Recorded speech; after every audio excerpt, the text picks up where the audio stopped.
제 발표의 주제는 여러분들도 요즘에 가장 많이 듣는 어떠한 이슈일 수 있는데 4차 산업혁명에 따르는 이 상사법의 과제가 제 논문의 발표의 주제입니다. 근데 이제 논문의 발표로 이제 4차 산업혁명에 대해서 이렇게 어떠한 혁명이 이렇게 우리 산업에 미치는 어떠한 영향들을 조사하는 과정에서 제가 상사법을 전공했기 때문에 이 상법 전체 분야에 걸쳐서 이렇게 한번 영향을 조사를 해보려 했는데 너무 양이 방대해져서 일단은 상사법 중에서 가장 기본적이면서 기본이 될 수 있는 이러한 상인의 개념을 먼저 중심으로 일단은 4차 산업혁명이 이러한 상사법에 미치는 어떤 영향과 거기에 대한 과제가 무엇인지 좀 살펴보겠습니다. 사실 동영상이 있는데 이 동영상이 지금 조금 시간이 길어질 것 같아서 이 동영상은 사실은 말로 잠깐 설명을 드리면 미국에서 얼마 전에 우버 택시 회사에서 실제로 지금 자율주행 자동차가 지금 이미 만들어졌습니다. 그래서 자율주행 자동차를 운전하고 있는 어떠한 운행자가 이제 자율주행 자동차다 보니까 이제 전혀 운전대를 안 잡고 있었죠. 그러면서 이제 햄버거 먹으면서 이렇게 있다가 갑작스럽게 어두운 밤중에 사람이 나타나서 순간적으로 그 사람을 치게 됐습니다. 그래가지고 그 사람이 결국에는 사고를 당한 사람 피해자가 결국에는 병원에 가서 사망에 이르게 됐는데 그때 과연 여기서 이제 운행자인 어떠한 이 우버 택시를 타고 있었던 이 자율주행 자동차를 타고 있었던 우버 택시의 어떠한 운행자는 과연 법적인 책임을 질 수 있겠느냐에 대한 문제가 상당히 화제가 됐었습니다. 그래서 일단은 거기에 대해서 과실치사죄에 대한 적용을 할 수 있다라는 지금 얘기가 좀 나오고 있고 그리고 어떠한 택시의 책임은 어떠한 제조사나 어떠한 회사에서 책임을 져야 된다라는 얘기가 지금 나오고 있었습니다. 그래서 거기에 이제 제 어떠한 논문에 착안을 했던 어떠한 소재였었는데 일단 그래서 제가 거기에 있어서 일단 목차를 첫 번째는 서론으로 구성하고 두 번째는 인공지능 어떠한 산업의 발전 그 다음에 세 번째는 어떠한 상법상 상인에 대한 개념을 먼저 이제 정리를 한 다음에 거기서 상인의 의의와 종류, 그 다음에 상인의 자격을 이제 얘기하고 그 다음으로 이제 인공지능 로봇에 대해서 상법상으로 그럼 적용이 가능하겠느냐, 그리고 인공지능 로봇의 법적 지위에 대한 문제로서 인공지능 로봇에게 법적 지위를 그럼 부여할 수 있느냐에 대한 문제. 그러면 결국에는 인공지능 로봇에 대해서 법적 지위를 부여했을 경우 상법상 상인 개념을 적용할 수 있겠느냐에 대한 문제로 목차를 구성했고 나머지 마지막에 결론으로 정리했습니다. 일단은 인공지능에 대한 산업의 규모를 잠깐 살펴보시면 2016년에는 약 한 80억 달러 정도의 산업 규모가 투자가 됐다가 2017년에는 이제 한 125억 정도 그렇게 좀 발전해 오다가 2018년에는 195억 그러다가 2019년부터는 본격적으로 산업 규모가 늘어납니다.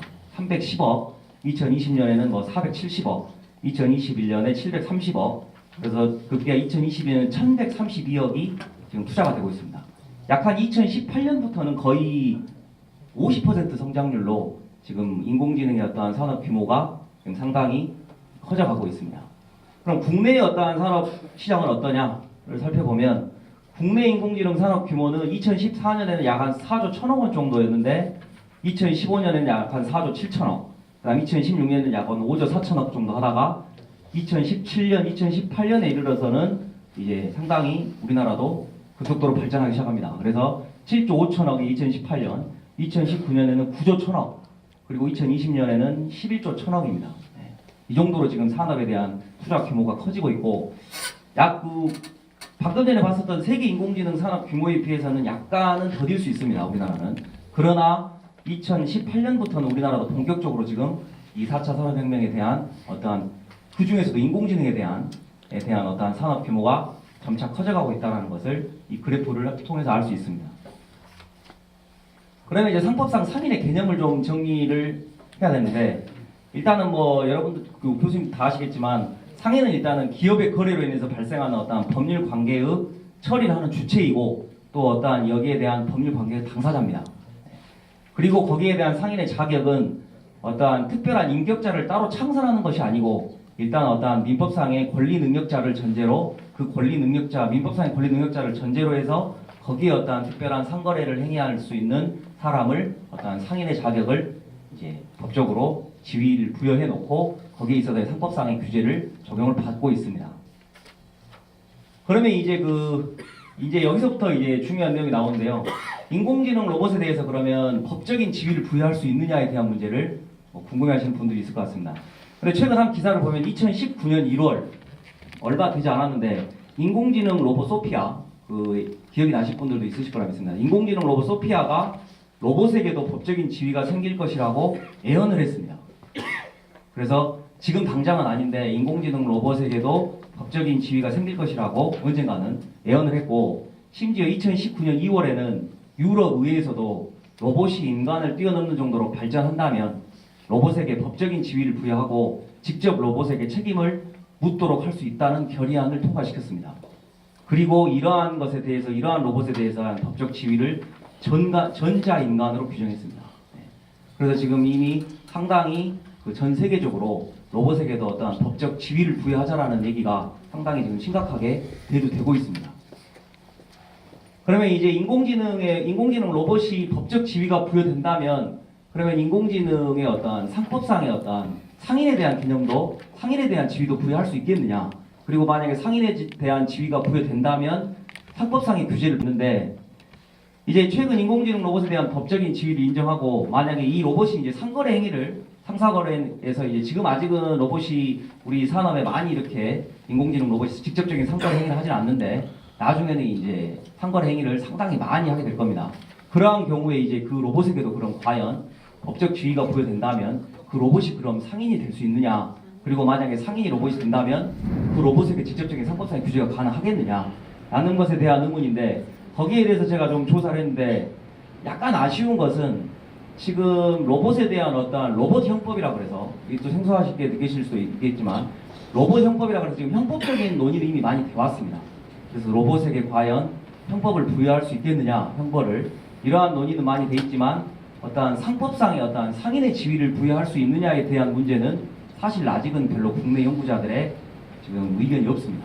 그래서 저는 이제 일단 최신 기사라든지 아니면은 외국 서적들이라든지 이런 등등의 어떤 상법적인 제 이론을 추가해서 일단은 만들어 봤는데 만약에 법적인 지위를 로봇에게 부여한다면 그 로봇에게도 어떠한 상거래 행위 발생 시 어떠한 상인의 지위도 부여할 수 있지 않겠냐라고 충분히 의문이 될 수 있고 그러면 과연 이제 상법상 상인이 실질적으로 법적인 지위가 있다면 민사적 책임이나 형사적 책임은 어떻게 질 것이냐.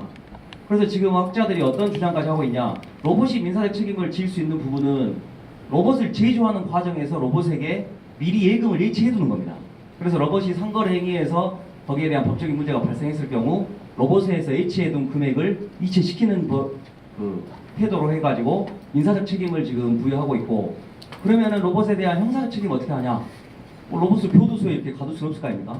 그래서 로봇에 대한 형사적 책임을 의논하는 형법학자들은 뭐라고 하고 있냐.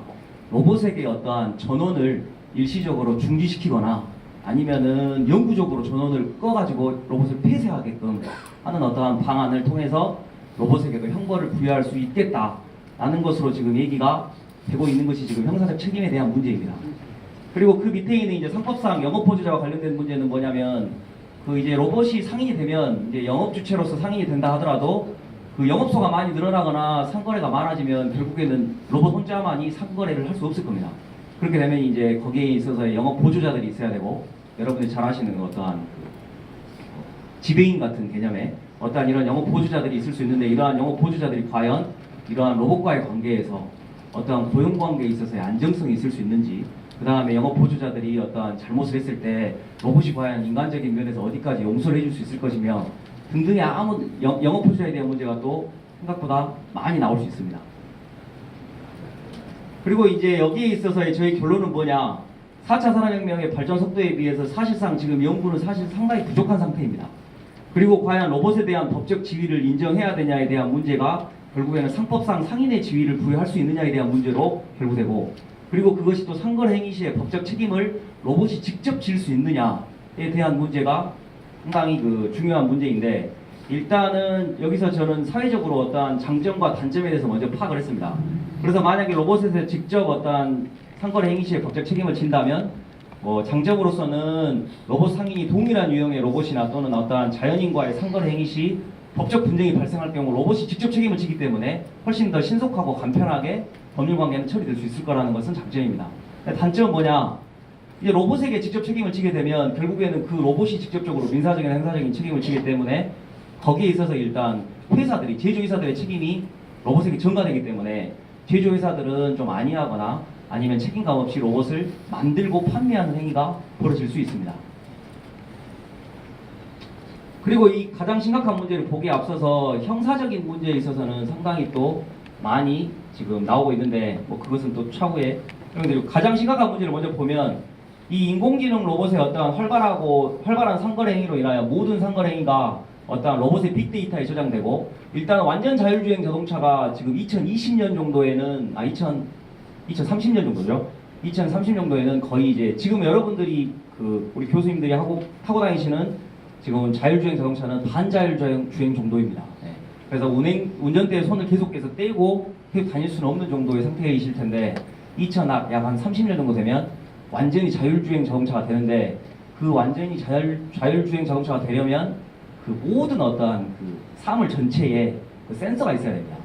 그래서 전체적인 신호등부터 뭐 가로수 하나하나 센서로 움직여가지고 그 센서에 대해서 반응해서 자율주행 자동차가 운행되고 있는 거기 때문에 상당히 그 복잡한 빅데이터의 어떠한 내용들이 한꺼번에 다 이렇게 포함되어 있어야 되고, 또한 상거래 행위에서도 그 많은 어떠한 그 상인들의 어떠한 로봇으로 인한 상인의 거래 행위들이 다 이렇게 빅데이터로 저장이 되기 때문에, 만약에 그러한 어떠한 빅데이터를 누군가가 침해하려고 한다면 개인정보 침해에 대한 문제도 상당히 생각해 볼 수 있는 문제이고, 또한 만약에 우리가 악의적으로 해킹을 해서 유의한 정보를 그 인공지능의 어떠한 빅데이터에 삽입하게 된다면 상거래 행위의 문제가 상당히 크게 발생할 수 있고, 또 하나의 가장 중요한 문제는 갑작스럽게 이제 기계라다 보니까 갑작스럽게 각종 서버라든지 기계 등이 갑작스러운 오류나 어떠한 전산의 마비로 갑자기 상거래에 어떠한 문제가 생기는 경우, 이러한 경우에는 정말로 이 대량 사태가 발생할 수 있다는 문제가 상당히 심각한 문제라고 볼 수 있습니다. 그러면 이제 결론적으로 인공지능 로봇에 대한 법적 지위를 벌써 논의할 필요가 있는가에 대한 얘기가 있을 수 있는데, 일단은 제 결론은 이겁니다. 인공지능의 법적 지위에 대한 문제는 사실상 지금 현재 다루어봐야 될 문제인 것만은 사실입니다. 그리고 이미 전 세계적으로 그런 흐름이 있어 왔고, 그러나 이렇게 바로 인공지능의 법적 지위를 인정하자는 의견 전에 먼저 우리 사회의 순기능과 역기능을 다시 한번 면밀하게 검토를 해야 됩니다. 지금 이미 국회에서는 로봇 입법안이라 그래서 이미 국회에 어느 정도의 법적 지위를 인정하자라는 지금 의견이 벌써 국회에 지금 계류 중으로 알고 있는데, 이러한 어떠한 문제들을 쉽게 안이하게 생각해서는 안 되고, 각 나라와 어떠한 문화적인 어떠한 상황에 맞게 신중하게 판단해야지 바로 어떠한 인공지능 로봇에게 법적 지위만 부여한다는 것은 아직은 시기상조이다. 저는 그렇게 결론을 내렸습니다. 이상 마치겠습니다. 네, 수고했습니다. 시간이 다 없기 때문에 바로 토론해 주시기 바랍니다. 눈만 뜨면 각종 미디어에서 4차 산업혁명을 하지만 체감할 수 있는 것은 없고 까마득한 미래 얘기 같은 느낌을 받습니다. 사실 너무도 빠르게 인공지능 시대를 살게 된 현실에서 4차 산업혁명 시대 핵심 산업으로 구상한 빅데이터 산업 육성을 위한 이른바 개망신법, 3법이라고 하죠. 개인정보보호법, 정보통신망법, 신용정보법 등 시급히 개정된다는 지적이 나오는 가운데 오늘 발표한 우리 김효도 박사님은 4차 산업혁명에 따른 상사법 과제, 즉 상인 개념을 중심으로 논문은 시적절하며 신진학자답게 이른바 시대적 배경을 잘 살핀 독창성 있는 연구 결과로 감히 평가할 수 있습니다. 2004차 산업혁명 시대의 인공지능을 통한 로봇의 역할이 상거래에도 이용될 수 있기 때문에 로봇에게도 자연과 같이 유사한 법적인 지위를 인정할 것입니다. 또한 로봇에게도 법적 책임을 물을 수 있을 것인가, 그리고 로봇에게도 상법상 상인의 지위를 부여할 것인가에 대한 문제점과 로봇 제조사들은 책임 부분까지 꼼꼼하게 잘 정리한 훌륭한 논문으로 이와 관련 후속 연구에도 많은 영향이 있을 걸로 판단이 됩니다. 이미 우리 사회는 4차 산업혁명에 인하여 인공지능 로봇의 진행이 상당한 수준에 이르렀고, 얼마 전 언론 보도에 따르면 인공지능 이미 인간의 감성을 이해할 수준뿐만 아니라 로봇끼리 사람처럼 소통을 할 수 있는 그런 내용을 보고 매우 놀라웠습니다. 특히 오늘 우리나라에 있어서 인공지능과 관련한 2017년 민주당 박영선 의원 등이 로봇의 법적 인기를 보장하는 취지의 로봇 기본법을 발의하여 현재 국회에 계류 중이며, 독일을 비롯한 유럽에서도 최근 인공지능 법적 지위에 대하여 인공지능 로봇에게 전자인간의 지위를 부여하여 자연에 준하는 권리와 의무를 부담시키는 방안의 공관을 지적하는 내용입니다. 저도 올 1월 달에 지능형 로봇 개선에 관한 연구를 한 학회지에 발표를 하면서 언급한 바 있었습니다. 이처럼 이미 4차 산업혁명에 있어서 인공지능 법적 지위에 대해서는 이제는 쉽게 간과할 수 있는 분이 아니고 현실적으로 구체적인 논의가 필요할 거라고 생각이 듭니다. 하여 로봇에 대한 법적 지위가 인정된다면 이러한 로봇의 상거래 행위 시에도 상법상 상인의 법적 지위를 직접 로봇에게 부여할 수 있는가가 오늘 이 논문의 핵심 내용으로 판단이 됩니다. 저는 여기서 로봇에게 전자인간의 지위를 부여하는 문제로 법인으로 해결하기 어렵다고 봅니다. 현재 영리, 비영리 법인은 한정 책임을 도입해 법인 고유 목적 수행을 원활하게 하고자는 목적으로 만들었지만, 법인을 구성하기 위해서는 반드시 사람이 필요하게 됩니다. 따라서 법인이 사람과 다른 별도의 책임과 계약을 주체가 될 수 있지만, 법인의 배경에는 사람이 있기 때문에 로봇에게 전자인간의 지위를 부여한 것은 기존 법인 개념으로 풀려면 한계에 봉착한다고 봅니다. 따라서 우리 김현우 박사님의 논문 말미에 인공지능에게 법적 지위를 부여하는 것이 시기상조라고 말하고 있습니다. 그렇다면 인공지능 수준이 인간을 뛰어넘는 단계에 이른다면 이 시기에 인공지능 로봇에게도 자연과 같은 법적 지위를 부여하는 것이 옳다고 보시는지, 이에 대한 김 박사님께 질문을 드리며 정확하게 토론에 가능합니다. 이상입니다. 예, 한 말씀 해주십시오. 일단 박종현 교수님 대단히 좋은 말씀 감사합니다. 일단은 지금 아까도 제가 발표 중에 말씀드렸겠지만 아직은 인공지능 로봇에 대한 법적 지위를 당장 부여하자라는 것에 대한 문제는 사실상 지금 시기상조인 것은 맞는 것 같습니다. 단 이제 인공지능에 대한 법적 지위에 대한 문제를 논의를 해야 될 때인 것은 사실이고, 박종현 교수님이 질문하신 것처럼 인공지능의 어떠한 법적 지위가 만약에 인공지능의 어떠한 지능이 인간과 동일하거나 인간을 넘어서게 된다면 그때는 법적 지위를 자연인과 같이 인정할 수 있을 것이냐라는 질문을 해주셨는데, 일단은 제가 저도 그 형법적인 논문도 많이 읽고 그랬는데, 일단은 제가 생각할 때는 인공지능 로봇에게 법적 지위를 부여한다고 하더라도 일단은 동일한 인격체처럼 볼 수는 없을 것 같습니다.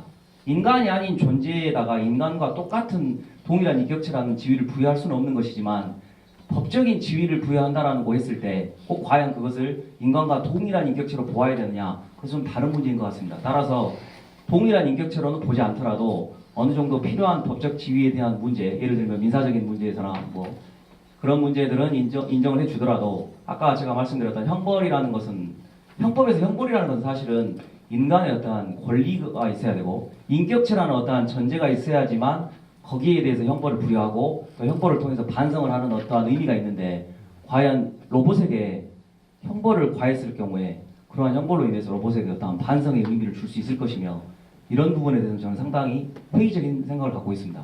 따라서 법적인 어떠한 지위를 로봇에게 부여한다고 하더라도 거기에 대한 어떠한 반드시 레인지를 정해야 된다고 생각합니다. 따라서 민법적인 부분에서는 인정해준다 하더라도 형법적인 부분에서는 인정할 수 없는 부분은 안 되고, 안 된다 하면 또 제조사나 다른 사람들에게 책임을 전가할 수 있기 때문에, 그리고 다른 어떠한 공법상이나 행정법상이나 이러한 문제는 다른 어떠한 연구들을 통해서 제도적으로 하나씩 밝혀나가면서 지위를 인정해야 될 거라고 생각합니다.